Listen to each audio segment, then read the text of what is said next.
pues les doy la más cordial bienvenida a las dos. Para mí es un gusto y un placer poder moderar esta charla. Yo me presento para aquellos que no me ubiquen. Soy la doctora Diana Sofía Sánchez, profesora del Departamento de Letras de la Universidad de Guadalajara. Y bueno, damos por comenzada esta charla con una pregunta que me parece es obligada. Sí, repito el título que nos reúne hoy, que es Narradoras de lo insólito y lo inquietante en Hispanoamérica. Este título tiene, digamos, como tres aspectos muy atractivos que ojalá podamos ir desilvanando en esta conversación. La primera pregunta sería, ¿cómo podemos definir lo insólito? ¿Es un modelo de escritura, un recurso literario, un nuevo género? ¿Qué nos puedes comentar, Inés Ferrero? Adelante.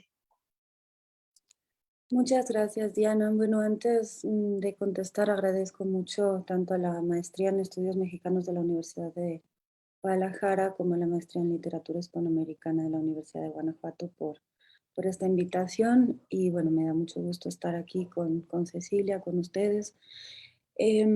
Bueno, trato de contestar y dialogar un poquito con Cecilia.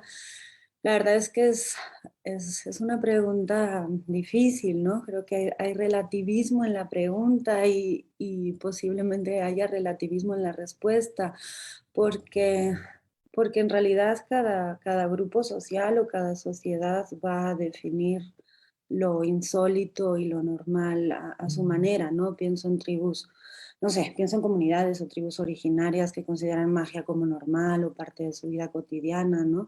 Lo que en una ciudad de Occidente pues sería totalmente insólito.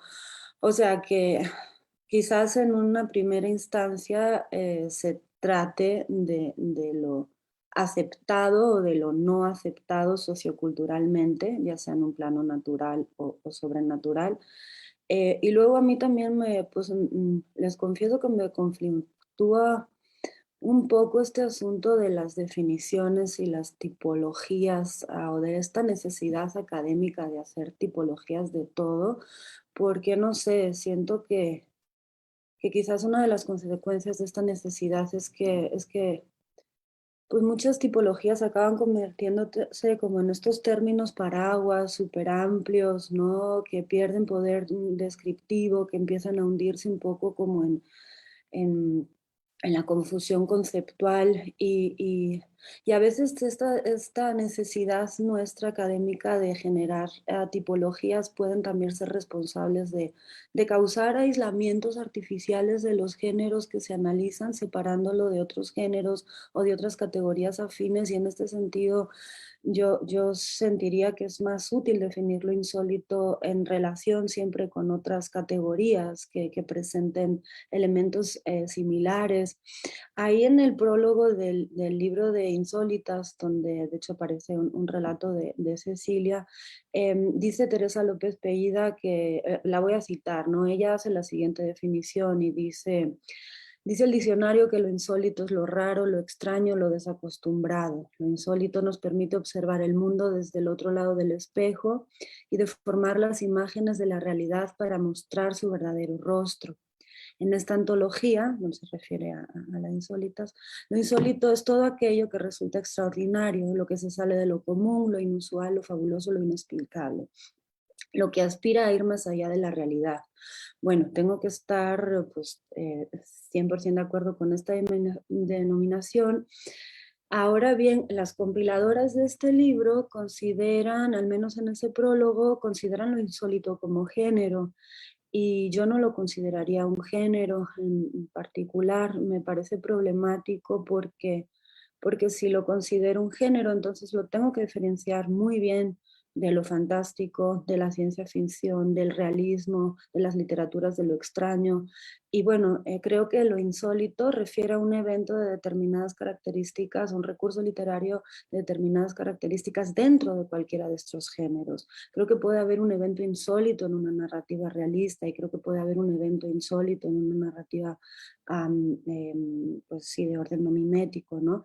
Entonces, en este sentido, para mí más bien lo insólito sería Bueno, ciñéndome un poco a la pregunta, ¿cómo era el modelo de escritura recurso? Quizás un recurso literario o una categoría destinada a generar un efecto concreto de extrañeza, de inquietud, un recurso que podría servir para narrar sucesos extraordinarios o infrecuentes o de plano inexistentes en el mundo real, ¿no? Em, y en este sentido creo que podría entrar en distintos géneros, lo que quizás sí sería común a todo evento insólito, a todo, sería que yo creo que lo insólito te permite cuestionar el orden simbólico a partir de la transgresión, ¿no? Ya sea del lenguaje o de la realidad planteada o de las convenciones culturales. Em, sí, no, no, creo Sí, que claro, claro, sí, estoy también de acuerdo. Creo que es un término del que todavía se debe reflexionar y que lo que vamos a poder identificar, creo yo, y a partir también de la definición que leíste aquí, Inés, es este carácter de transgresión. Sí. Ceci, ¿tú qué opinas sobre este tema? Bueno, ¿qué tal? Buenos días y buenas tardes. Si nos están también escuchando del otro lado del mar, allende del Atlántico. Muchísimas gracias por la invitación para hablar de estos temas que a mí me apasionan. Y bueno, sin abundar más, porque ya creo que Inés dio algunas pistas sobre ir replanteándonos lo insólito que siempre ha estado ahí, ¿verdad? Desde que apareció el fuego, desde que se empezaron a hacer estas narraciones orales alrededor de la fogata, desde que empezamos a ver al mundo desde una perspectiva que no solamente nos hablaba de lo que veíamos, sino también de lo que no veíamos, ¿no? Y yo sí creo que cuando a mí me preguntan, solamente para acotar rápidamente esto, sobre qué sería lo insólito, yo me amparo en el término de es una perspectiva sobre la cual el escritor o la escritora deciden representar la realidad. Y a partir de ella, esta perspectiva pues suma. Yo voy a hablar específicamente de los géneros no miméticos, pues se suma a una perspectiva que puede ampararse también en el terror, en lo gótico, en lo maravilloso, en lo extraño, en el realismo mágico, pero como perspectiva hay que respetarla, es decir, tiene también ciertas características que se suman a esta representación. Y la manera en la que se representa es lo que marca la diferencia entre un tipo de insólito y otro. Pero no deja de ser una enorme perspectiva. También se ha utilizado el término de paraguas, que no me desagrada tanto en el sentido de que pues cubre una serie de géneros que, para ahora ya no hablar de la ficción, porque ya sabemos que todo es ficción, porque antes era realidad versus ficción, ¿verdad? Y estábamos bajo esos términos. Pero como ahora sabemos que toda literatura es ficción, hasta la realista, porque finalmente son representaciones y seleccionamos ciertas cosas que queremos llevar al texto, que finalmente son estas problemáticas y construcciones de pensamiento de las sociedades que los generan, pues entonces van hacia allá. Y también yo creo que, pero eso si quieres ya lo podemos llegar después a la segunda pregunta, en relación a la cuestión de las etiquetas y de pronto por qué sirven hablar de todo este tipo de cuestiones. Así que aquí me detengo para dar paso a la siguiente pregunta. Sí, bueno, yo creo que podemos continuar sobre este asunto de esos términos paraguas, que sí, dentro de la academia nos ayudan también a explicarnos ciertos fenómenos literarios, ¿no? Por supuesto, pensando lo insólito dentro de lo que es, o lo que podemos entender como esta cultura libresca que se está construyendo en nuestro presente, de estas narrativas que parece ser que surgen o que se identifican en la literatura del finales o mediados del siglo XX, iniciando el siglo XXI con muchísima fuerza, y particularmente a partir de narradoras, ¿no? que era el otro aspecto que también, por el título que tiene esta presentación, pues llama la atención, que sea las mujeres o autoras que van a tener mayor visibilidad dentro, otra vez regreso a nuestro término, dentro de lo insólito. Pero sí creo que nos puede ayudar para hacer ciertas diferencias, quizá con unas narrativas de otras épocas, de otros momentos. Y regreso al tema. ¿Cómo lo vinculamos con la ciencia ficción, con lo neogótico? Porque ya se habla de neogótico un poco también, eso nos marca que hay una diferencia entre lo que se publicó, digamos, desde el siglo XIX a la primera mitad del siglo XX y lo que ahora podemos identificar en el siglo XXI con escritoras, por ejemplo, bueno, como la propia Cecilia Udave, con, por ejemplo, Daniela Tarazona también. Es decir, ¿qué es esa que nos marca lo distinto de esto o estas narrativas en contraste con las otras formas de escritura? Si es una perspectiva, retomando lo que nos han comentado, bueno, ¿cómo es esa nueva perspectiva de estas autoras para hablar, y aquí también es interesante, de la realidad, no para evadirla, también eso hay que remarcarlo, sino para abordarla dentro del marco de lo literario? Ceci. Bueno, aquí la perspectiva, insisto, va a ser dependiendo del género en sí y cómo se va articulando con él, ya sea bajo lo inusual, por ejemplo, o que es una modalidad de lo fantástico, finalmente. O sea, no es un nuevo género tampoco, como tampoco lo insólito, es una modalidad distinta, ¿no?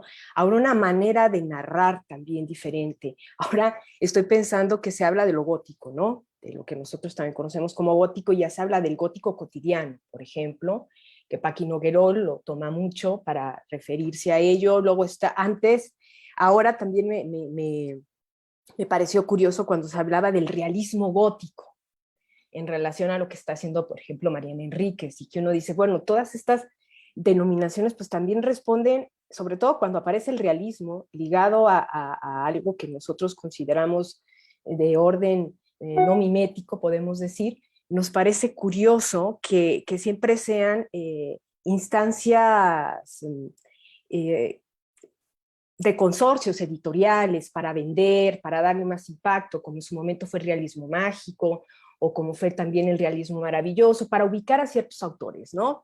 Y poderlos vender más. Y a eso voy. Yo creo que son etiquetas, denominaciones, nomenclaturas o clasificaciones que sirven a los estudiosos de las letras, me voy a centrar para que nos sirvan a nosotros, ¿sí?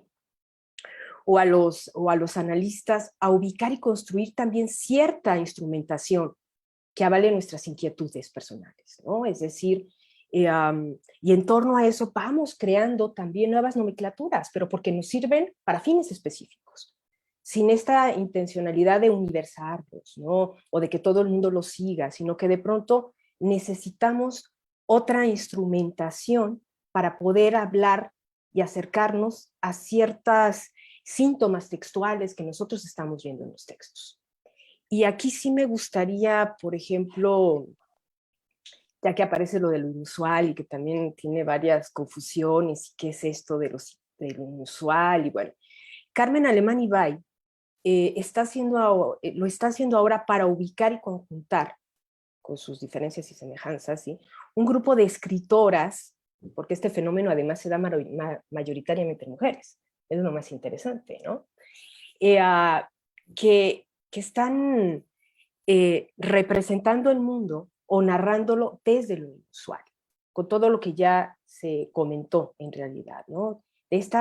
Que lo inusual finalmente, y para no poner palabras que no haya dicho Carmen, y me gustaría centrarme en esto, porque sé que quizá Inés quiera hablar de lo gótico, quisiera hablar de algunas otras cuestiones, voy a retomar algunos aspectos que dice Carmen Alemán en relación a lo inusual. y que podría quedar claro. Además se pueden consultar, después habrá bibliografía, puedo hacérselas llegar, ¿no? Y ella dice, la etiqueta de narrativa de lo inusual, que además utiliza narrativa, si queda claro, está utilizando la palabra narrativa de lo inusual, como hemos definido en algunas ocasiones, nos permite amparar una literatura que se mueve en baremos no usuales, infrecuentes, pues no hay en sus discursos una intencionalidad explícitamente fantástica, aunque sí la necesidad de acudir a otros parámetros que fluctúan en la franja que oscila entre lo real y lo insólito. Aunque termina por detenerse en lo primero, esta es una forma de ficción en la que prima la incertidumbre, aunque los hechos transcurran en el plano real, con transiciones hacia lo onírico o lo delirante. Estoy resumiendo, ¿eh? Otra parte de su argumentación que me parece muy interesante, porque creo que esto nos sirve para discutir, porque de pronto se quedan así, cada quien como que lo va asumiendo, y esto es lo interesante, porque todos estos términos van sumando nuevas propuestas. Hay gente que está sumando más. Se lanza la moneda y es hasta que caiga. Mientras tanto está dando vueltas y vueltas y vueltas hasta que podamos conformar este tipo de herramientas. También dice que los discursos, ¿sí?, de la narrativa de lo inusual se nutren de tropos que proceden fundamentalmente de lo poético. O sea, son analogías, metáforas, comparaciones, alegorías, y que les sirven para explicar de otro modo lo real. Ayer nos mencionabas a Daniela, y que yo también entro, pero que también entran muchas otras escritoras, ¿no? Este tipo de discurso que podríamos calificar como una evolución o acaso una variante del neofantástico. Sí. Y se ejerce desde la hibridez discursiva. Este es otro motivo que también me parece interesantísimo, la hibridez discursiva en la representación metafórica, que es solo una necesidad de representación de la realidad que no busca desestabilizarla. Esto a mí me parece interesante, ¿no? Este tipo de no busca desestabilizarla. Bueno, a partir de ahí, estos universos complejos, ambiguos, ante una realidad trastocada por la imaginación y por la desestabilización, pero la locura las más de las veces, también eso es importante, de quien lo enuncia y que está haciendo una reinterpretación de la realidad a partir de esos parámetros. En cualquier caso, no se trata de textos que, y aquí ella cita a David Roas, que también me parece muy interesante, dice, no se trata de textos que, ambientados en un mundo cotidiano semejante al del lector, presentan fenómenos, situaciones imposibles que plantean una transgresión de lo real, que deja de ser familiar y se convierten en algo incomprensible, y como tal, amenazador. Tal como se ha definido lo fantástico. Dice, aquí habría que precisar, y vuelvo a resumir rápidamente, todo esto es resumiendo, pero después lo pueden leer de manera más puntual, pero creo que es importante porque a mí me parece muy propositiva esta postura de la narrativa de lo inusual, que habría que precisar que en estas ficciones podemos establecer una gradación desde las novelas que se aproximan, ella está trabajando en este artículo novelas, ¿no? Pero esto va para cuentos, para microrelatos, para todo aquello que se inserte, ¿no? Que se aproximan más a la realidad, también a otras realidades, hasta en las que lo fantástico incide en mayor medida. Dice, las protagonistas de estas ficciones, porque además casi todas son mujeres, eso también es interesante, ¿sí?, se refugian en realidades alternas como forma de explicar la propia, la creación de un otro yo. Y aquí hay una vuelta de tuerca a la figura del doble, ¿no? A esta figura del doble, que después, si hay oportunidad, más adelante también otra argumentación que tiene que ver con que siempre estamos asociados a las brujas, a la maldad, a todo este tipo de cuestiones, ¿no? Y que sirve para explicarse a sí mismas. Asimismo, sus autoras utilizan las analogías y otros tropos para reflejar la realidad de sus personajes independientemente de aquellos. A su vez, representan otras metaforizaciones de carácter abstracto o alegorías. Lo decisivo en estos casos es que no hay una incursión del elemento insólito en la vida cotidiana como apertura, como pasaje hacia nuevas realidades en las que lo cotidiano toma otro rumbo. Los personajes tienen dudas, incertidumbres, vacilaciones, pero el texto acaba por afincarlos en cierto tipo de realidad, en cierto tipo de realidad, no en la realidad, ¿no? En esta realidad, Diana, como sabemos, pactadísima, establecida, unilateral, patriarcal, que va determinando también la manera en la que leemos y la manera en la que escribimos. Entonces hay aquí una ruptura, aquí hay un cambio, hay una manera de estremecer, de sacudir, y lo más importante es que el lector también participa. Bueno, me podría detener más ya hablando yo de lo que también he abundado sobre lo inusual, pero para saber de dónde viene y cuáles son las pretensiones. Es un instrumento, crea una instrumentación para poderse explicar un fenómeno literario que inicia a finales del 20 y que continúa. O sea, tenemos ya casi 30 años con este fenómeno, suficiente como para empezar a establecer ciertas directrices, ciertas semejanzas y ciertas rutas o nuevas rutas en función de este tipo de términos. Me emociono. Corto aquí. Sí, claro. No, muy interesante, Ceci. Inés, adelante. Sí, bueno, pues ya queda en realidad poco que decir porque creo que Ceci abundó bien en esta relación. Quizá retomando un poco el hilo central de la pregunta, ¿no? Que era cómo se relacionaba a lo insólito con lo fantástico. ¿Qué más habías dicho? Neogótico, gótico y ciencia ficción, ¿no? Exacto, No sí. sé, quizás sea factible hacer una distinción basada en la ubicación textual del acontecimiento insólito, ¿no? Yo, bueno, pues sigo pensando eso, que son categorías o recursos literarios que aparecen en distintos géneros y, por ejemplo, en la literatura fantástica, en la ciencia ficción o en lo maravilloso, ¿no? Pero insisto que al menos a lo que refiere, y aquí quizás habría también que distinguir lo insólito de lo inquietante, ¿no? Para mí al menos es posible encontrar un suceso inquietante en una narrativa realista, siempre y cuando mantenga su cualidad de algo fuera de lo común. Pienso, por ejemplo, en Kentucky de Samantha Schweblin, ¿no? En realidad no hay nada no mimético en esta novela. Y cuando lo insólito, ella está recurriendo a la ciencia y a la tecnología para crear el hecho insólito, ¿no? En esta novela, bueno, por si no la conocen, les cuento, a ella lo que hace es, pues son como no sé, como si fueran estos muñecos que son tecnológicos, ¿no? Entonces te ven con sus ojos y tú ves todo a través de esta pantalla. Entonces ella está realmente recurriendo a los avances de la ciencia y de la tecnología para recrear ese hecho insólito. Quizás ahí estemos ya en el terreno de la ciencia ficción, ¿no? Si recurriera a la magia o al hecho sobrenatural, como en mucha otra de su narrativa, por ejemplo, Shevlin, ¿no? Yo creo que ya estaríamos en los dominios de la literatura fantástica o de lo maravilloso, ¿no? De hecho, entiendo que la ciencia ficción se diferenciaría de la literatura maravillosa o fantástica precisamente por carecer de elementos sobrenaturales, o de la literatura de lo extraño por la índole de los elementos naturales descritos, ¿no?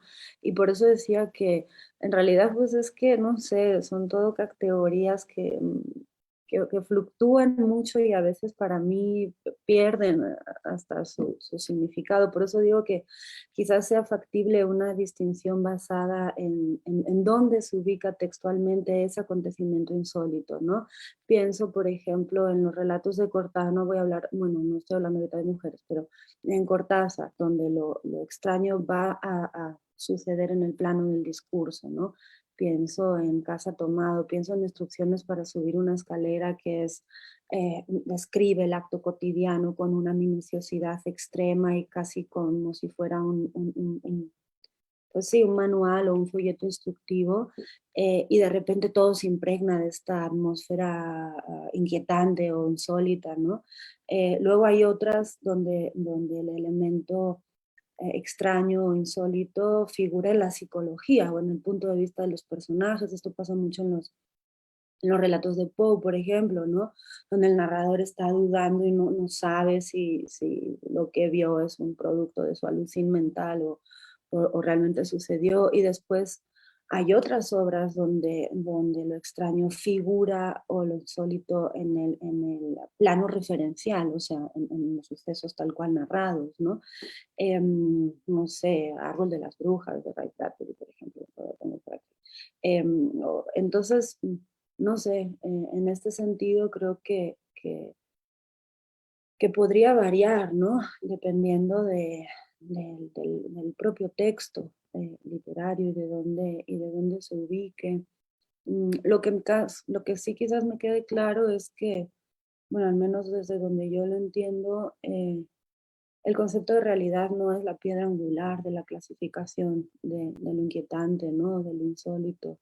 Em, y efectivamente suelen incluirse, cuando hablamos de estas categorías o de esta perspectiva, como decía Cecilia, suelen incluirse en las categorías de lo no mimético, pero al menos yo sí me he encontrado, porque ahorita, no sé, pienso en Fernanda Melchor, a mí me resulta sumamente inquietante su narrativa, ¿no? Y no hay nada sobre, ¿no? O sea, lo que me inquieta es el hecho de que cualquiera de los sucesos que ahí se narran pueden estar ocurriendo aquí en el callejón de enfrente, ¿no?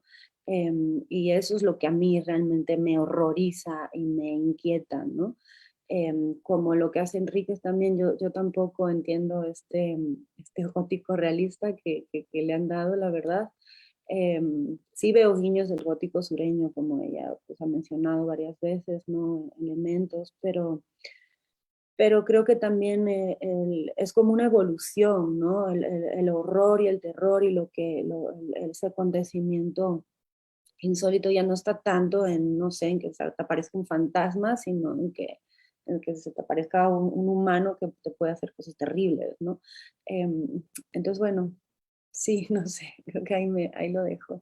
Sí, yo creo que uno de los aciertos de estas nociones que están surgiendo en este momento, bueno, en este momento, aunque ya nos aclaró muy bien Ceci que tienen 30 años, ¿no? En las que se está reflexionando sobre esta literatura, o más bien la publicación, esa transformación sobre las nociones de lo que podíamos en algún momento identificar como lo fantástico, la ciencia ficción, lo gótico, tiene ya 30 años que tiene o acude a ciertos recursos que identificamos con estos géneros, pero hay algo al mismo tiempo que se identifica como distinto y que la academia y estos grupos de investigación tratan de distinguir esas nuevas especificaciones sobre estas literaturas, ¿no? Que si hiciéramos un listado, pues por supuesto todos los listados siempre se quedan cortos. Lo que yo identifico como un acierto de estos términos de lo insólito, y ahora que nos sugiere Ceci Eudave a partir de la investigación de Carmen Alemany, que es estas narrativas de lo inusual, ¿no? Lo que yo veo como un acierto es que surgen a partir de la lectura de corpus muy amplios que ya están presentes que ya son obras publicadas, es decir, no son obras que se hayan gestado a partir de la teoría, porque sucedió en algún momento en los años 90, incluso en los primeros 10 años del siglo XXI, que en el marco de la etiqueta, para regresar también a esta postura crítica que nos propone Inés sobre las etiquetas, ¿no? Esta postura crítica con respecto a la etiqueta de la posmodernidad, de repente esa etiqueta se trasladó a América Latina y hubo escritores que seguían como un recetario, como un listado, qué es lo que caracteriza la literatura posmoderna, y entonces escribir a partir de eso que se está teorizando, ¿no? Y en contraste, yo lo que noto en estas narradoras, que por supuesto debemos hablar de una tradición latinoamericana, que es a lo que me gustaría que nos fuéramos yendo en nuestra reflexión, en nuestro diálogo, que hay una tradición latinoamericana sobre estos mismos temas, que ya está ahí existente, pero que ha derivado en unas narrativas diferentes, con una perspectiva que, claro, reconocemos en la ciencia ficción, con este ejemplo que nos presentaba también Inés sobre Samantha Schweblin, ¿no? Que también tiene otras obras donde recupera un poco una combinación entre ciertas supersticiones primitivas, pero que va a mezclar también con ciertas problemáticas ecológicas. Estoy pensando en Distancia de Rescate, por ejemplo, ¿no? Que es muy interesante también cómo nos plantean esas realidades allí. Y entonces son narrativas que sí recuperan recursos de la ciencia ficción, recursos de lo fantástico, recursos quizá incluso de lo maravilloso, pero que nos regresan a reflexionar sobre nuestro contexto, sobre nuestra realidad. Y siguen allí los temas, lo insólito, lo inusual y lo inquietante, pero para seguir reflexionando sobre ellos. Es decir, no tenemos una definición todavía, porque es una literatura hasta cierto punto joven, tiene al menos el corpus que se está armando, pues se sigue construyendo, ¿no? Estamos hablando además de escritoras que nacieron en los años 60 y que sus publicaciones se encuentran, las que van acaparando, claro, las editoriales son muy importantes, ¿no? Que van acaparando la atención de los lectores, pues son obras de este momento, del siglo XXI, ¿no? Entonces, también en ese sentido, pues son autoras muy jóvenes, ¿no? Obras muy recientes, pero la teoría está tratando, o la academia está tratando de identificarlas, de leerlas, de construir estos instrumentos o herramientas teóricas para comprender también que allí se nos está planteando otra manera de representar esta realidad, recurriendo a esos recursos, ¿no? Por ello creo yo que si bien no caben en estas etiquetas ya establecidas del siglo XX, ¿no? De la ciencia ficción, lo fantástico, tienen elementos o rasgos de estos géneros, pero al mismo tiempo nos está marcando una transformación, un cambio, algo distinto, ¿no?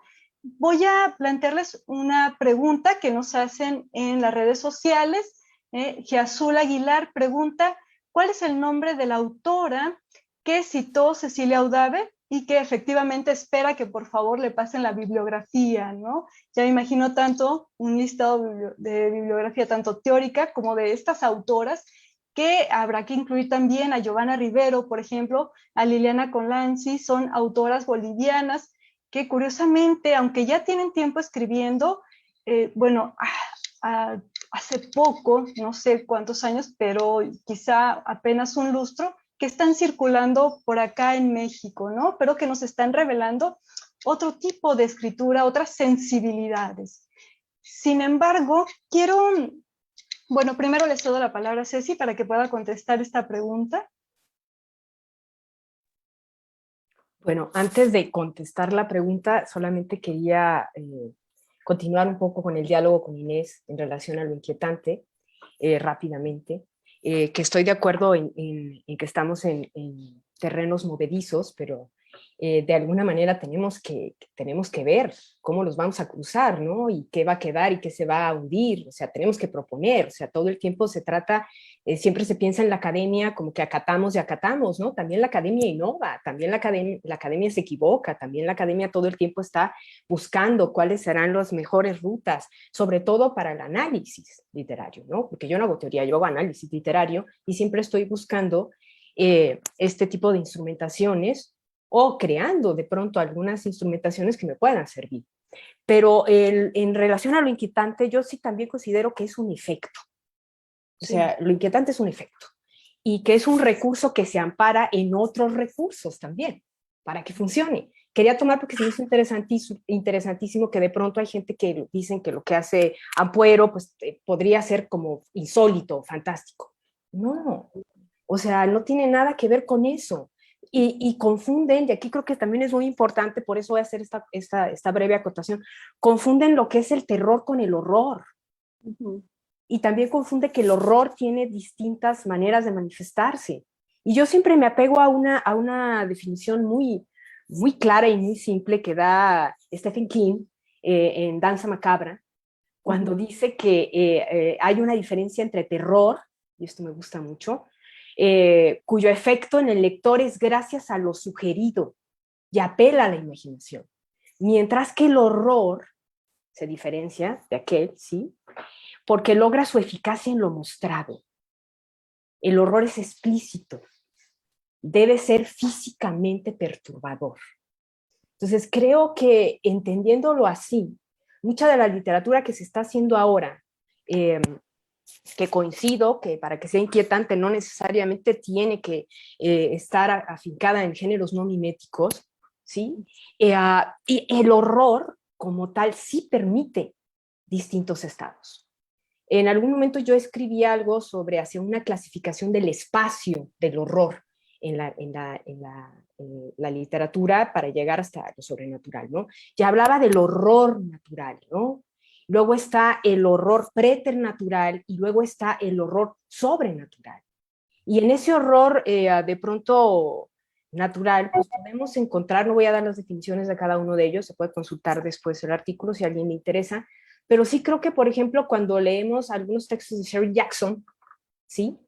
Pues en la lotería es inquietante, ¿estamos de acuerdo? Totalmente inquietante, pero es un horror natural. O sea, es algo, está en un espacio de lo natural y genera ese horror. En cambio, por ejemplo, para la literatura inusual, no mimética, un poco de umbrales que está gestionándose de pronto desde el siglo XX hasta ahora, está el horror preternatural, ¿no? Que es que lleva el espacio más allá, pero sin ser completamente desorbitado, sino con ciertas características. No voy a explicarlo, ¿verdad? O sea, con todas las posibilidades de esa naturaleza, vamos a decir, ordinaria, pero sin llegar a crear mundos sobrenaturales, que ya sería, por ejemplo, este horror sobrenatural. El ejemplo clásico pues, es Lovecraft, y en México pues sería nuestro querido Emiliano González, ¿verdad? Tan desaparecido recientemente y hay que estudiarlo y rendirle homenajes. Gran escritor que de pronto quedó un poco de lado. Entonces, sí creo que lo inquietante también se suma, o sea, hay variantes, y lo inquietante tiene que ver mucho con todos los recursos narrativos que lo van a acompañar, el género de la elección también, y sobre todo la ambientación misma, ¿no? La ambientación donde se está dando. ¿Por qué nos horroriza algo? Porque está ahí, porque nos lo muestran de manera muy evidente. Estoy pensando en muchas narradoras, bueno, hablando de las ecuatorianas, la misma Mónica Ojeda, ¿no? Hablamos de sus textos, o sea que son perturbadores, sórdidos, a veces lo inquietante ya no nos basta, ¿verdad? Que van hacia otras, pero sin olvidarnos de estos manejos entre el terror y el horror, que siempre han estado ahí y que siguen mutando. Ahora, en relación a la pregunta, corto ahí, y también vienen muchas cosas más, el nombre es Carmen Alemany Bay, y muchos de sus textos también se pueden encontrar en la red. Y si no, yo después le voy a facilitar que me los mande por PDF para acercárselos.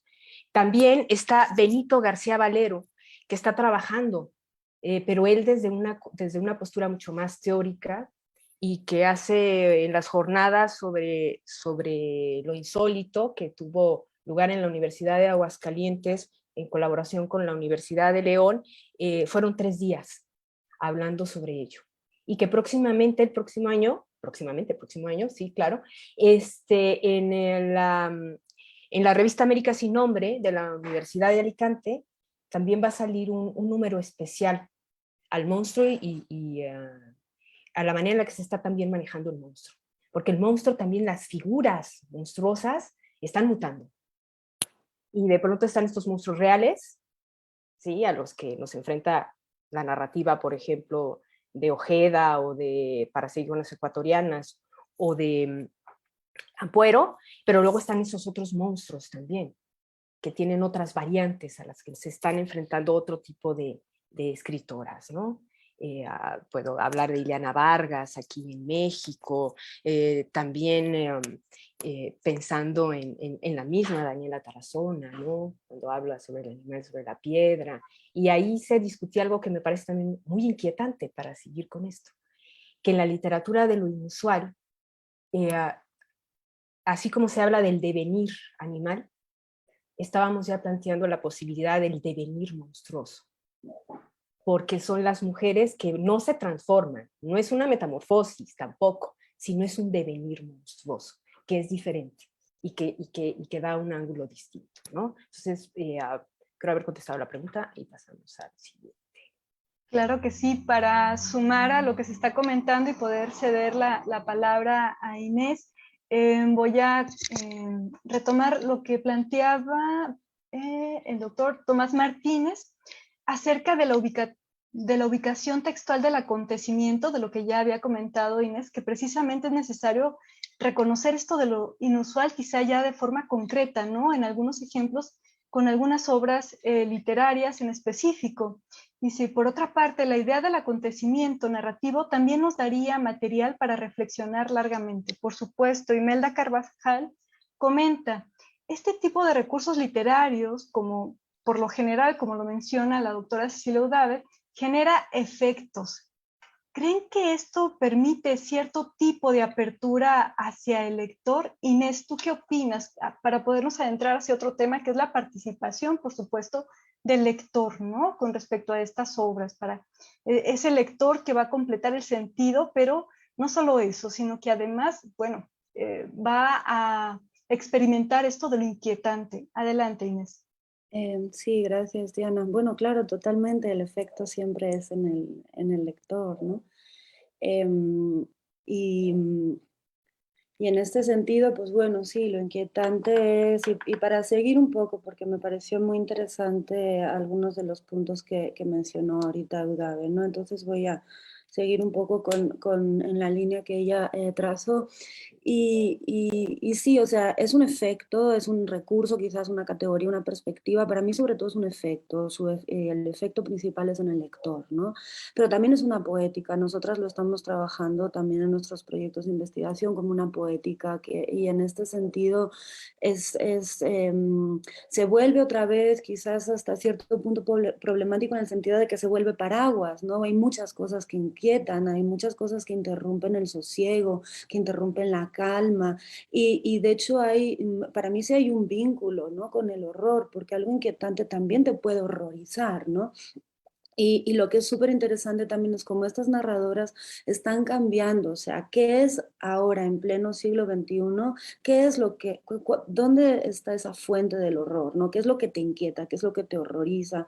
Y muchas de ellas parecen estar diciendo, bueno, de hecho, regresando a Ampuero, y siempre, todavía ayer se lo decía a mis alumnas, ¿no? Hay uno de los, no sé si es no es subasta, bueno, uno de los cuentos que aparecen ahí en Pelea de Gallos es estas dos niñas que, así como al estilo de Mónica Ojeda, están buscando experiencias que les den miedo, y se ponen a ver una película, no sé si se ponen a ver El Exorcista, se ponen a ver películas de miedo en la noche, ¿no?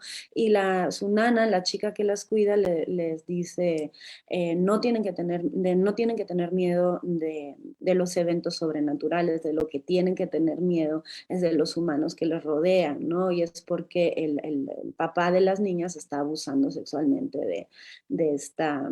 Entonces me parece muy significativo, ¿no? Y en este sentido, quizás mm, regresando a esto que decía Cecilia, de que pues en la academia también tenemos que proponer e innovar, pues no sé, quizás podríamos definir, ¿no? Dos tipos inquietantes: el que se da en el discurso de irrealidad o en el discurso de lo no mimético, y el que se da desde el discurso de lo real. Y en este sentido, lo inquietante permitiría una suerte de distinción ontológica entre dos maneras de ver el mundo, ¿no? Pues si quieren no sé si decir mágica sea la palabra adecuada, pero pues la no racional o la racional, ¿no? Y aquí también me recuerda mucho lo inquietante, quisiera yo resaltar a veces siento yo que hay mucha cercanía, o me trabo cuando estábamos pensando no en qué son las poéticas de lo inquietante, porque también está lo ominoso, ¿no? Lo ominoso y lo siniestro, porque otra vez lo ominoso está aludiendo a este modo de vivenciar que subvierte, ¿no? Lo natural, lo conocido, lo familiar. Entonces, lo inquietante va a provocar siempre una suerte de tensión interna, y en ese sentido pues, se acerca también al ominoso, se acerca al Unheimlich, a lo siniestro, ¿no?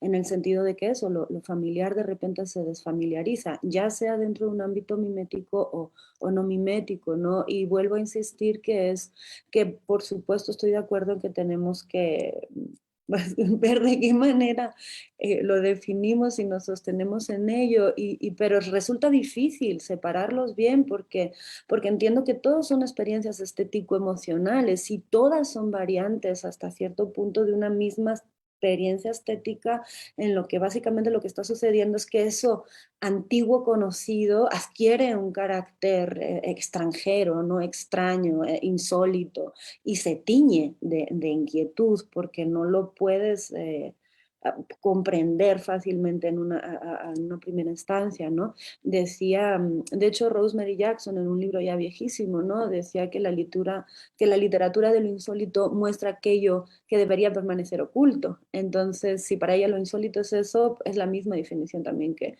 lo ominoso, lo siniestro. Entonces, bueno, nada más para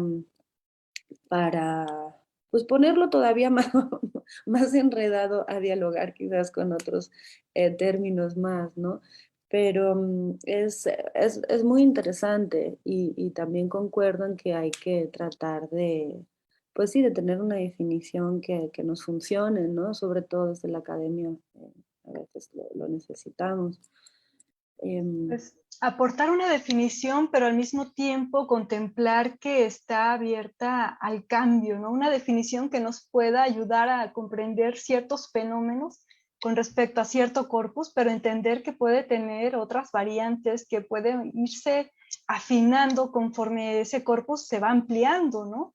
Porque ahora que mencionabas a Julio Cortázar, por ejemplo, también recordé de repente esas textos de instrucciones para llorar, es decir, cómo en el tratamiento eso cotidiano se nos vuelve algo distinto dentro del marco de la ficción literaria, ¿no?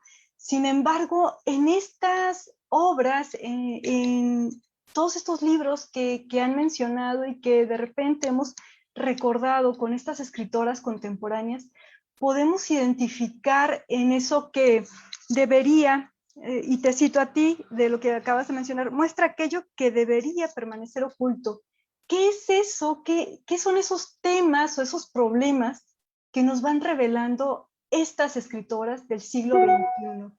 Identifican algo distinto con respecto a lo que se trataba en lo fantástico, en la ciencia ficción de otra época. Inés. Sí, pues creo que de alguna manera contesté, la fuente del horror, del miedo, ya no está en el mismo lugar, ¿no? Yo creo que ahora se ubica en un contexto distinto. En realidad yo concuerdo con lo que dijo antes Cecilia, o sea, para mí no, lo insólito no es algo de nuestro presente, es muy viejo, las autoras siempre han estado ahí, llevan mucho tiempo hablando de estos temas, pero claro, no existía una demanda, un precedente en la demanda de literatura escrita por mujeres como existe ahora.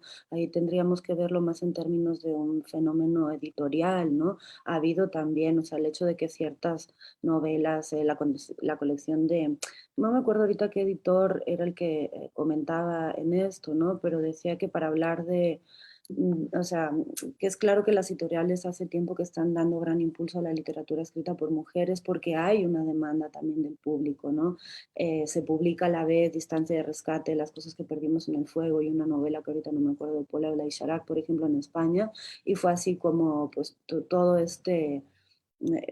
pues sí, esta suerte de boom. ¿Y qué comparten? Pues comparten, yo creo, eso, están ubicando el nacimiento del horror, de la inquietud, del evento insólito en, en una realidad pues sociopolítica inmediata, ¿no? Normalmente yo creo que ellas están abordando, pues, sobre todo el horror, suelen hacer de esa mirada crítica a las realidades sociopolíticas de América Latina, y también el horror está saliendo de una respuesta poética a los problemas previamente identificados con esa mirada, ¿no? Entonces, aunque todas tienen una riqueza y variedad de registros, de discursos y de estilos tremendos, yo creo que todas están usando lo insólito, lo fantástico, lo inquietante, los discursos de irrealidad, para transmitir mensajes, o sea, lo fantástico siempre fue una vía, ¿no? Para criticar, para una crítica social y política, pero creo que ahora viene todavía con más fuerza y también es una crítica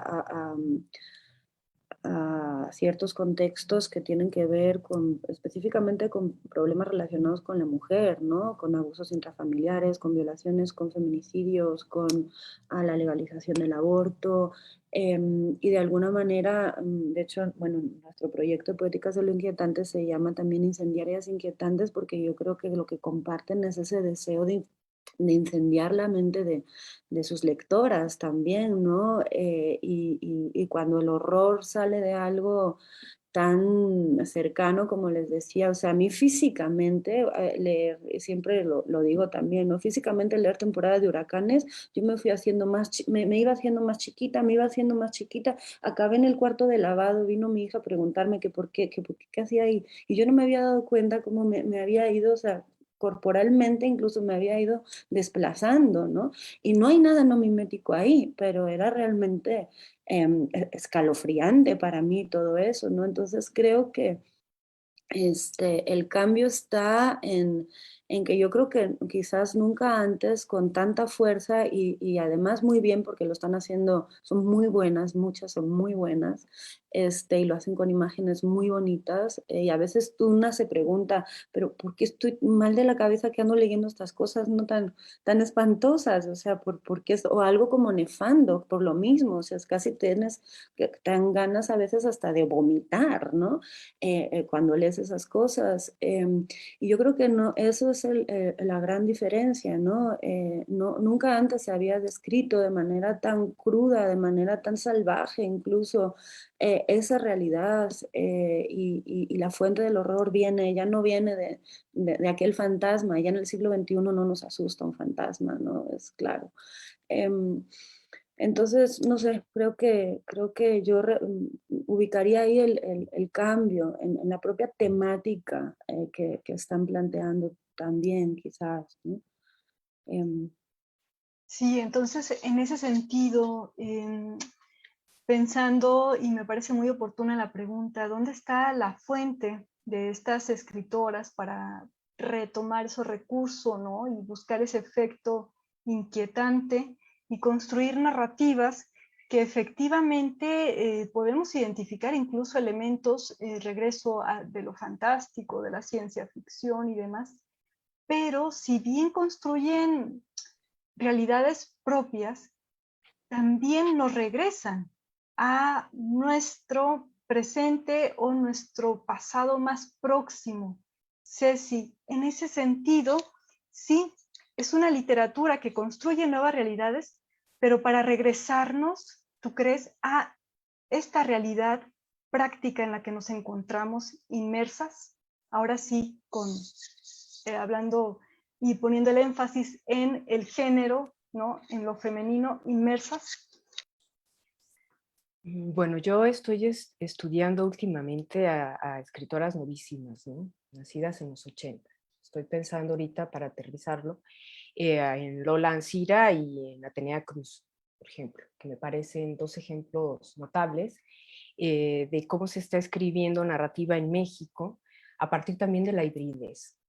Y hace poco también estaba hablando de la figura del fantasma, que ahí yo estoy, digamos, no estoy totalmente de acuerdo con Inés, porque la figura del fantasma también se reescribe, también se reinventa y también se apropia. Y desde esta perspectiva, en las jornadas estábamos hablando, por ejemplo, de dos fantasmas completamente distintos que están resignificando, por ejemplo, las relaciones de pareja, desde la vida, desde la muerte, o por ejemplo, el caso de cómo se ven desplazados a personas que pueden ser homosexuales, que han sido maltratados por la diferencia, etcétera, y que después se convierten en fantasmas vengativos, pero no vengativos, sino vienen a poner orden. Hay otra manera en la cual se articula estas figuras, ¿no? Entiendo también que mi filiación, tanto en el análisis como en mi escritura, tiene que ver con la narrativa de no mimética, y desde ahí yo me especializo y voy sobre esa ruta. Por lo cual también cuando se habla de lo inquietante, entiendo perfectamente ese otro lado de lo inquietante, no como dos caras de una misma moneda, porque finalmente yo pienso que es mucho más que eso, hay muchas caras dentro de lo inquietante y depende mucho del contexto en el que se esté.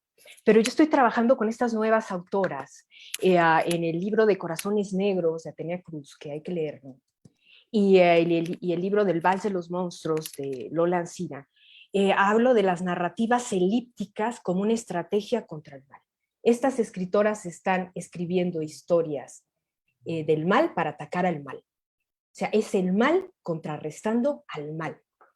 Y esto me parece interesantísimo, ¿no? Y bueno, cuando hablo de esta perspectiva elíptica, ¿sí? Me refiero a lo siguiente, me cito a mí misma, ¿no? Para no perder mucho tiempo.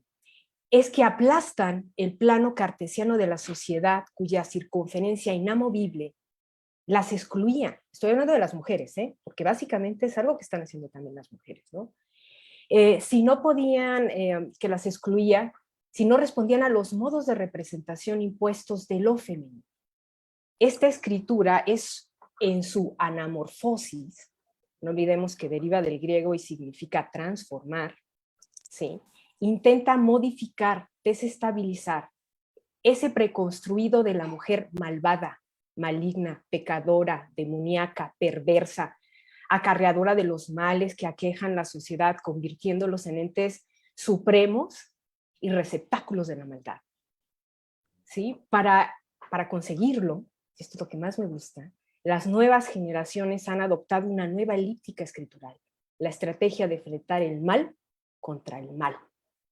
Es decir, y eso me gusta, que es ahora un hecho escribir o hacer historias del mal para no sucumbir al mal. Y creo que eso es algo que están haciendo estas nuevas escritoras y que ya venían haciéndolo desde una perspectiva menos agresiva, menos imponente, pero que ya lo venían haciendo otras escritoras que las anteceden, ¿sí? Escritoras nacidas a finales de los 60 hasta los 70, ¿no? Y entonces me encanta porque después de ver esto, llego también a la conclusión de que ya los cazadores de brujas no tienen nada que hacer en el siglo XXI, porque todas las mujeres también han salido a cazar. Esto es lo interesante, ¿no? Pero a diferencia de los primeros, van tras el mal que les han adjudicado por los siglos para aniquilar su individualidad y colectivamente los patrones de conducta recurrentes que les adjudican, para liberarse por fin ya de las matrofobias, de las sumisiones, de las rivalidades y de los complejos de inferioridad. Esta nueva narrativa, esta última narrativa, a mí me parece que saben que el enemigo, diablo, demonio, monstruo, no tiene sexo.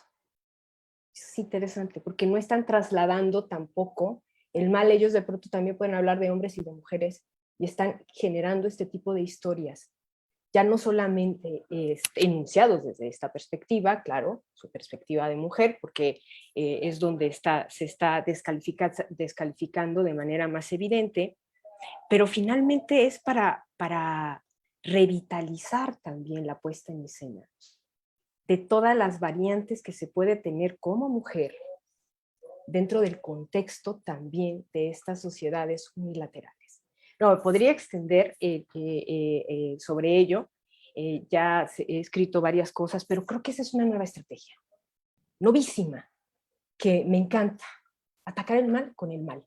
¿Y por qué? Pues porque simplemente, pues, no, la bondad queda claro, y hay que leerse también la maldad líquida y todo lo que se ha escrito últimamente en relación al mal, no es suficiente. Y lean estos dos libros y se darán cuenta cómo. En el caso de Atenea Cruz, que cruza muchísimo, tanto es inquietante a nivel de lo real, imagínense ustedes de pronto la secta de los narcosatánicos modistas que hacen chamarras sobre pedido de piel humana de los enemigos de quien quieras, o de pronto una mujer que deja todo porque encuentra el orificio en un espejo y ese orificio es el principio del placer, o un fantasma que es el que da título al libro Corazones Negros, que mata a un niño para castigar muchas cosas y evidenciarlos. Todo esto hay que leerse como una metáfora, como una gran alegoría, pero de una sociedad que sin llegar a causarnos náusea, porque creo que estas dos escritoras en ese sentido han moderado esa postura de quebrantarnos, ya no solamente de inquietarnos, sino también nos quebrantan, de pronto llegan a simbrar poderosamente. Aquí hay un espacio, aquí hay una ventana que me parece muy interesante. ¿Por qué? Porque tanto una como la otra se sitúan en un umbral de enunciación muy interesante, para ver cómo van a trabajar el tema del mal, no de la maldad, sino el mal contra el mal mismo. ¿Sí queda claro? No estamos hablando de la maldad, sino del mal. Yo creo que esto recomiendo, y hay más escritoras, el corpus sigue creciendo. Bueno, es que yo me especializo en literatura mexicana, pues, si no estaría en esta maestría que tiene ya muchos años trabajando sobre estos fenómenos, y creo que ahí es un punto. Menciono estas dos escritoras, pero hay muchas más. Y las jovencitas vienen también, muy jovencitas, traen también un discurso muy perturbador, que me gusta, sin masculinizarse, ¿eh? Desde una perspectiva también muy interesante. En ese sentido, Ceci, ahora que mencionas en varias ocasiones, bueno, de todo lo que comentaste, tenemos dos temas, ¿no? Otra vez regresamos a esta participación activa por parte del lector. Habría que pensar qué tipo de lector requieren estas nuevas narrativas, ¿no? Pero antes de llegar a ese tema, me gustaría que nos detuviéramos en pensar qué escritoras han formado ya una tradición literaria, escritoras latinoamericanas o mexicanas que aborden o que podemos identificar desde lo fantástico, la ciencia ficción, el gótico, como antecedentes o que han antecedido a estas nuevas narrativas. Nombres, obras. Sí, ahí están todas. Vamos, no están todas, están las que están, faltan muchas, por supuesto. Esto responde necesariamente a los gustos y también tendencias quizá de las antologadoras, pero creo que este sí es una buena ruta, ¿no? Sobre todo porque recupera hay una genealogía en la literatura, sea insólita o realista, de gente que ha venido haciendo lo mismo. Quizá con otros nombres, quizá siguiendo otras rutas, abriendo camino de otra manera, pero a las que les debemos muchísimo. Y creo que un acierto del libro es que a mí me gusta la manera en la que está organizado. Sí me gusta la manera en la que está organizado el libro, y yo sí creo que aquí están todas. No sé, Inés puede dar los nombres, yo nada más mostré así el libro como si me pagaran por ello, que no me pagan nada, pero de cualquier manera sí es un libro que vale la pena tener, para darse una idea del amplio, de las amplias perspectivas dentro de la perspectiva del insólito, para manejar distintos géneros amparados en lo no mimético. Y antes de cederle la palabra a Inés, sumo mi pregunta con otra pregunta de Carla Rojas, que tiene la duda, dice ella, ¿qué rasgos de autoras de lo fantástico, como Guadalupe Dueñas, Esther Seligson, etcétera, persisten en las escritoras actuales? Adelante, Inés. Sí, gracias. Bueno, me voy hasta mucho antes, me voy hasta lo del fantasma, porque creo que hubo yo no estoy diciendo que los fantasmas, es que los fantasmas ya no son los mismos. Ahora los fantasmas vienen en estas formas, por ejemplo, pienso en mucho Mariana Enríquez, ¿no? Que vuelven como en forma de desaparecidos, entonces están conectados con desaparecidos en las dictaduras, desaparecidos aquí en México también hay varios, ¿no? Pienso en Antígona González de Sara Uribe, ¿no? Son fantasmas, pero ya, o sea, a lo que me refería yo es que ha habido una evolución muy grande, ¿no? Ya no es aquel fantasma decimonónico. Bueno, era nada más ahí una aclaración. Sí, claro, yo también pienso que hay una genealogía. De hecho, en México quizás es casi donde más nombres hay, ¿no? En México, bueno, en Argentina y en México quizás. En México está Ana Redondo, Dávila, Adela Fernández, Guadalupe Dueñas, hasta Elena Garro, Ana Gómez de Mayorga, Beatriz Vázquez Klein, no sé, hay un montón. En Argentina, obvio, Silvino Campo, la primera, Angélica Gorodicher, Ana María Shua o Luisa Valenzuela, un poquito más recientes, todas han cultivado el género, la uruguaya española Cristina Peri Rossi también. En este sentido, yo creo que vuelvo a lo mismo, ¿no? Lo insólito, lo fantástico, lo inquietante es muy viejo. Esas autoras, digo lo mismo, siempre han estado ahí. Quizás en su momento se silenciaron porque la presencia de lo insólito, por ejemplo, en géneros incluso como el realismo mágico, lo real maravilloso, cobran relevancia en Hispanoamérica a partir del boom de los 70s, y el boom no tiene en sus filas prácticamente ninguna mujer, o ninguna mujer, ¿no? Exceptuando, no sé, quizás Isabel Allende, ¿no? Y en este sentido creo que lo inquietante también es una categoría de particular interés para las mujeres porque desenmascara, o sea, puede ayudar mucho a desenmascarar la arbitrariedad y la relatividad del sistema social, porque lo insólito se opone a todo orden, incluido por supuesto el patriarcal, porque expresa los impulsos que deberían de quedar reprimidos desde lo normativo, y en ese sentido las mujeres pueden encontrar en esta expresión un espacio de libertad mucho mayor que en el de una narrativa realista o mimética, ¿no? Dadas precisamente pues sí, las capacidades del género fantástico también para reflejar esas tensiones entre ideología y subjetividad, ¿no? Y además a esto hay que sumarle por qué esta demanda en la última década, pues también hay que sumarle, pues el movimiento feminista lleva muchísimos años ahí, pero lamentablemente en Hispanoamérica pues no había tomado tanto auge y tanta fuerza como en la última década, ¿no? Entonces esa presencia cada vez mayor de un montón de mujeres en todos los ámbitos de la cultura, en los proyectos editoriales, en revistas dirigidas por mujeres, la presencia de escritoras y académicas organizando festivales, ferias del libro y bueno, un montón de cosas, pues estamos, ¿no? Realmente dedicándonos a la visibilización del trabajo literario de otras mujeres. Y bueno, ya expliqué por qué creo que lo insólito y lo fantástico es pues una categoría, ¿no? Un recurso particularmente efectivo para denunciar muchas cosas, y también que es insólito del siglo XX para establecer la genealogía. Pues sí, o sea, vuelvo, no sé, ¿se acuerdan de cómo hablaba Dávila del aborto, ¿no? Habla de amapolas deshojadas. ¿Cómo habla Fernanda Melchor del aborto, no? Eso es una evolución muy, muy cruda y muy salvaje, ¿no? Ya no hace falta hablar de amapolas deshojadas, o sea, ya está la protagonista, o bueno, en este caso la chica de esta novela, ¿no? Enterrando ahí a su feto, ¿no? Entonces quizás, no sé, quizás el siglo XXI sea en sí mismo un siglo insólito, ¿no?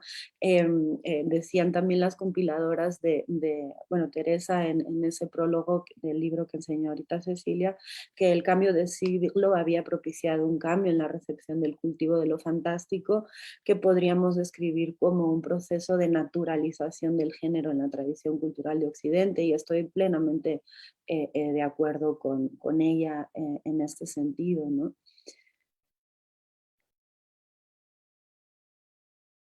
Y es muy interesante porque este siglo XXI nos está llevando a trazar la genealogía, es decir, las mujeres están leyendo a las mujeres de otras épocas y al mismo tiempo está ayudando a visibilizar a las escritoras contemporáneas. Es decir, es un movimiento muy interesante porque va de ida y vuelta, como haciendo justicia a esas escritoras que en algún momento, claro, se les pudo haber reconocido, eran identificadas como escritoras y como parejas de en algunos momentos, ¿no? Por supuesto estoy pensando en Elena Garro, ¿sí? Y como aquellas que fueron marginadas, pensando en Clarice Lispector, que de repente también se le quiere poner como dentro del movimiento del boom latinoamericano, casi forzado, pero por ahí se le trata de incluir, ¿no? Y a Isabel Allende he visto que no se le menciona tanto.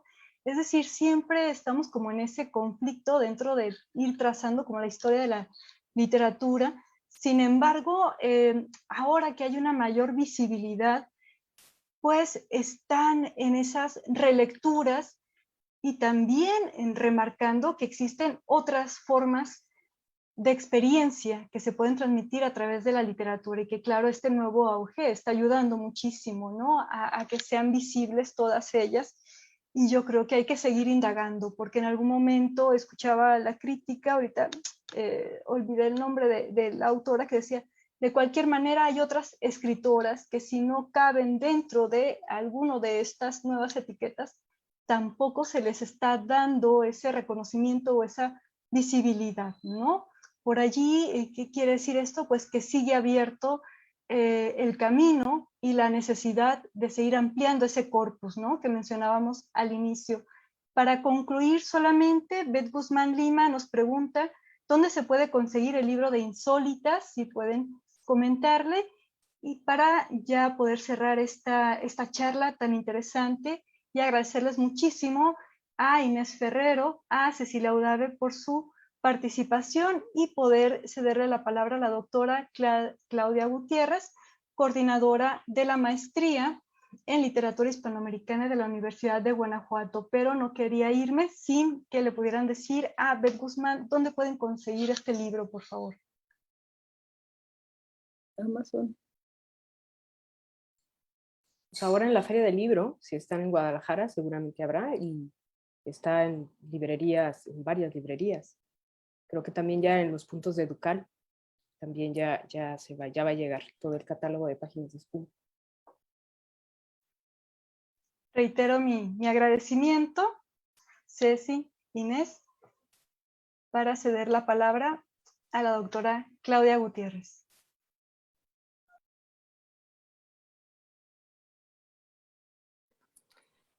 Pues no sé, yo esperaba que Inés, Cecilia nos regalaran una reflexión final antes de hacer pues ya la clausura de este ciclo. No sé si nos pudieran comentar algo en general, como a una especie de resumen, ¿no? A propósito del diálogo que tuvieron el día de hoy. Inés, no sé si quieres empezar. Sí, yo quiero retomar algo que comentó antes Cecilia de las monstruas, porque quizás podría ser un buen colonario. Pienso en Las mujeres ardientes de Mariana Enríquez, y pienso mucho en una coincidencia. Ahorita no me acuerdo del nombre del texto de María Moreno, pero me acuerdo de la cita. La cita en el texto de María Moreno dice: ustedes no nos matan, nosotras elegimos morir. Y en el de Enríquez dice: siempre nos quemaron, ahora nos quemamos nosotras, ¿no?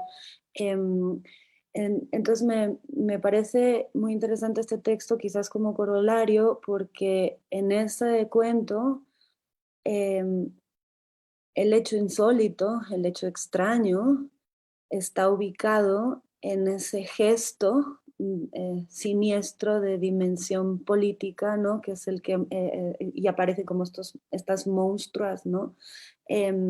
Y las mujeres empiezan a organizarse en esta cofradía de brujas y monstruas, lo cual podría ser como este gran monstruo feminista, ¿no? Para quemarse a sí mismas, para reapropiarse de sus cuerpos. ahí está Quemada, que pues súper hermosa y muestra sus cicatrices. Y ahí hay un quiebre, ¿no? Porque hay un quiebre de realidad también, porque sabemos que una mujer que se acaba de quemar tampoco puede estar paseando tranquilamente por la calle, ¿no? Entonces hay un elemento pseudo fantástico ahí medio escondido.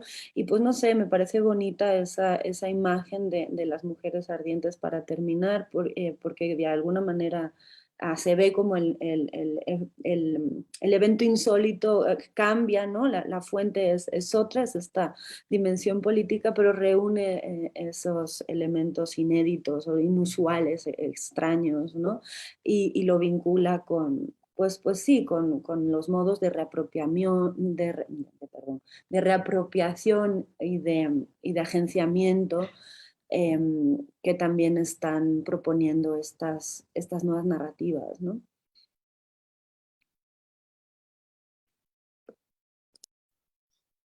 Bueno, pues muchísimas gracias por la invitación, por el diálogo. Gracias, Claudia, gracias, Diana, gracias, Inés, por invitarme a este ciclo de conferencias. Yo solamente quisiera terminar diciendo que el siglo XXI es el siglo de las mujeres, por muchas razones. No solamente por todo lo que se está evidenciando, por recuperar el pasado y tratar de reformularlo o replantearnos una nueva posibilidad o muchas maneras distintas de ser mujer en tiempos revueltos, sino porque también es el momento en el que nos leemos, nos miramos, nos compartimos, hay diálogo entre las mujeres, una mujer ya no es enemiga de otra mujer, estamos compartiendo, ese ya es un gran triunfo, ya no nos vemos como enemigas para publicar un libro o para lanzar alguna propuesta, sino que también ahora las mujeres están haciendo conceptualizaciones. Ojo, que es distinto a hacer teoría y todas estas cosas, que esas teorías están ahí, pero el principio de la base de cualquier teoría o de cualquier cambio está en conceptualizar, en empezar a conceptualizar lo que está sucediendo en este momento, y ahora somos nosotras también las que estamos conceptualizando, las que estamos viendo nuevas rutas, las que estamos estableciendo perspectivas dentro de nuestra perspectiva, sin estar determinados también por patrones sociales establecidos. Perdimos el miedo a ello, ¿no? Vendrán otros miedos, pero sabemos que ese miedo ya no lo tenemos, porque el miedo nos es inherente, ¿verdad? El miedo también nos moviliza, pero durante mucho tiempo nos paralizó. Entonces yo sí creo que este tipo de conversaciones entre mujeres, hablando de mujeres, nos vuelven todavía, no estamos tras la visibilización, creo, ¿no? No queremos que nos visibilicen, queremos que se nos reconozca, que allá hay una diferencia fundamental, ¿sí? O sea, no queremos, ahora las vemos con esto del boom latinoamericano, me da tanta risa, ¿no? Ahora de puras mujeres, como en su momento fue de puros hombres, o sea, los niños con los niños, las niñas con las niñas, es su momento, que tengan su boom, que lo disfruten, que lo cacaren. No, no queremos eso, por eso muchas ni hacen caso, lo reniegan, se han pronunciado en contra de aquello, y eso es un síntoma, porque eso es visibilización, o sea, eso es visibilizar, perdón, y no queremos no queremos eso, queremos que se nos reconozca, donde no necesitamos un espacio exclusivo para las mujeres, sino que queremos un espacio donde todo el tiempo, si es cierto que existe la inclusión, exista, donde también estemos ahí, y que lo que se haga se tome en cuenta de la misma manera. Y creo que ahora lo vimos con el trabajo que está haciendo Inés y Claudia desde este grupo tan interesante sobre lo inquietante, lo que está haciendo Carmen Alemán-Ibay, lo que están haciendo muchísimas mujeres y hombres también que trabajan a las mujeres, porque también hay hombres que están trabajando a las mujeres, que están integrando estas redes, y eso me parece fabuloso. Que este siglo sea el siglo de las mujeres, pero para que se les reconozca, porque se vale, ¿no? Tener un siglo para nosotras, y que después ya no haya siglos de nadie, sino de todos. Así que muchísimas gracias. Excelente, Ceci. Quiero sumar a lo que acaba de decir la doctora Cecilia, el comentario de Kenny, que dice: lo interesante de la literatura insólita es que no solo cuenta con narradoras, sino que también con teóricas e investigadoras. Mujeres estudiando a mujeres. Felicidades por tan fantástica mesa. Y yo reitero mi agradecimiento y le cedo la palabra a la doctora Claudia Gutiérrez.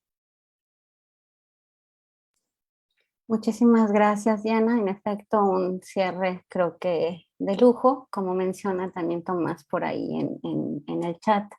Pues a mí solamente me resta agradecer pues a todos, principalmente a quienes nos hicieron el favor de seguir las transmisiones de este ciclo de diálogos y conferencias, literatura mexicana e hispanoamericana, problemáticas de un mundo globalizado.